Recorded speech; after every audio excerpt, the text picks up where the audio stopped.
help prepare you and your child for the new school year.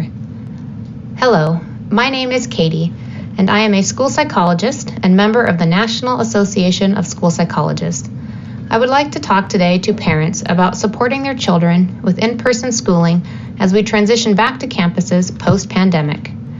Every year, the transition from summer to the new school year is stressful to students in some ways. Yet, it is important to consider that stress gets a bad rap when it's discussed, because stress in and of itself is not all bad. Some stress is needed for growth.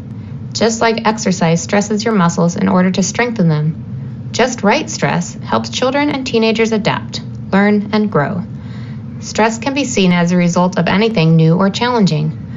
Learning itself is a process of constantly engaging in new and slightly more challenging lessons, and this is good stress when it is supported by caring adults at home and in school.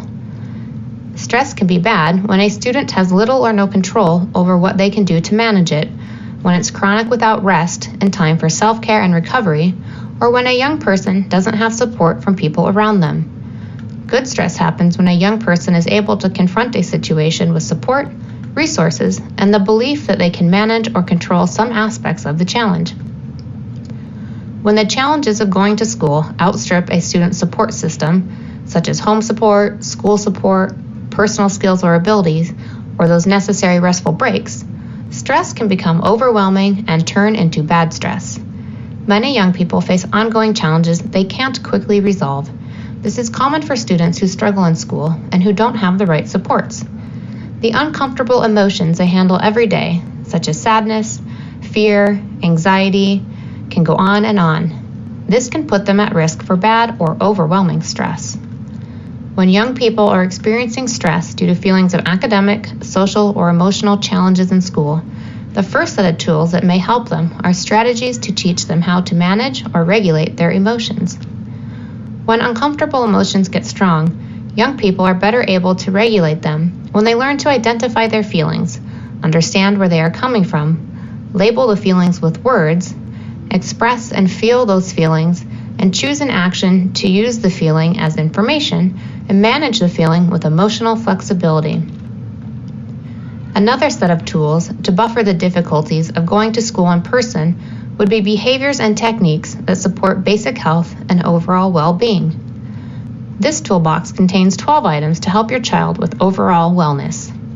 Number 1, exercise and eat nutritious foods regularly. Number 2, get enough sleep and have a good sleep routine. Number 3, avoid excess caffeine, which can increase feelings of anxiety and agitation. Number 4, avoid illegal drugs, alcohol, and tobacco. Learn relaxation exercises, such as abdominal breathing and muscle relaxation techniques. Develop assertiveness training skills. For example, state feelings in polite, firm, and not overly aggressive or passive ways. For example, I feel angry when you yell at me, or please stop yelling. Number 7, rehearse and practice situations which cause stress. One example is talking about ways a young person can communicate while wearing a mask. Ask your child, how could you show your friend that you are thinking of them even though you can't get close? Brainstorm hand signals or actions like an air high five. Number 8, learn practical coping skills. For example, break a large task into smaller, more attainable tasks. Number 9, decrease negative self-talk. Challenge negative thoughts with alternative, neutral, or positive thoughts. For example, my life will never get better can be transformed into, I may feel sad and frustrated now, but my life will probably get better if I work on my goals and ask for help. Number 10, learn to feel good about doing a competent or good enough job rather than demanding perfection from yourself and others. Number 11, take a break from stressful situations. Activities like listening to music, talking to a friend, drawing, writing, or spending time with a pet can reduce stress. And number 12, build a network of friends who can help you cope in a positive way. Students have been getting used to in-person school with desks that are separated and teachers who can't high-five or hug them. Playing on the playground and lunchtime has been much more controlled. Singing, sharing art supplies, and PE supplies spread germs, so special classes have been modified. The changes are specific to each community, district, and school, and likely have been or will be adjusted based on whether the coronavirus spread is on the rise locally. Parents can address potential anxiety and ongoing stress by answering questions honestly and in a developmentally appropriate manner, and listening reflectively to the child's experiences of school so far. The following toolbox contains 9 items to help your child with overall wellness. Number 1, talk with your child about how school feels with the changes, for example, desks far apart from each other, teachers maintaining physical distance, possibility of staying in the classroom for lunch, and ask them if they want your help to brainstorm or problem solve anything that feels especially difficult. Number 2, talk with your child about how school is going and about interactions with classmates and teachers. Find out how your child is feeling and communicate what they may be feeling is normal. Number 3, anticipate behavior changes in your child.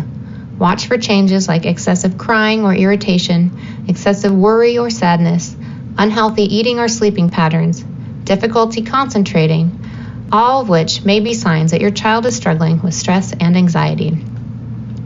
Number 4, try to attend school activities and meetings. Schools may offer more of these virtually.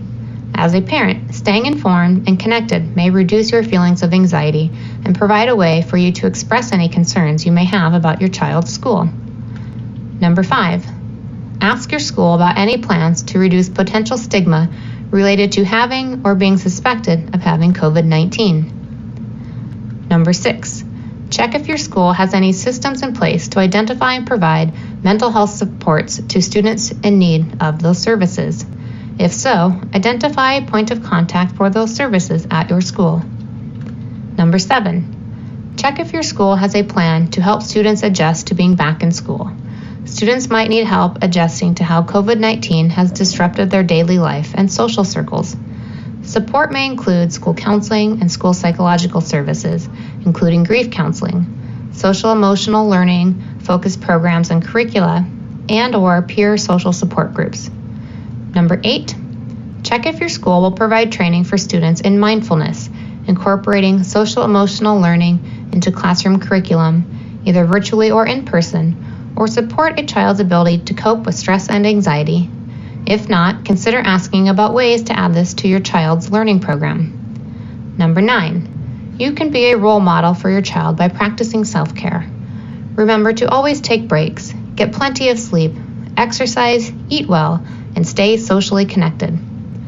For more on helping children cope with changes resulting from COVID-19, check out the NASP website at www.nasponline.org or www.nasponline.org.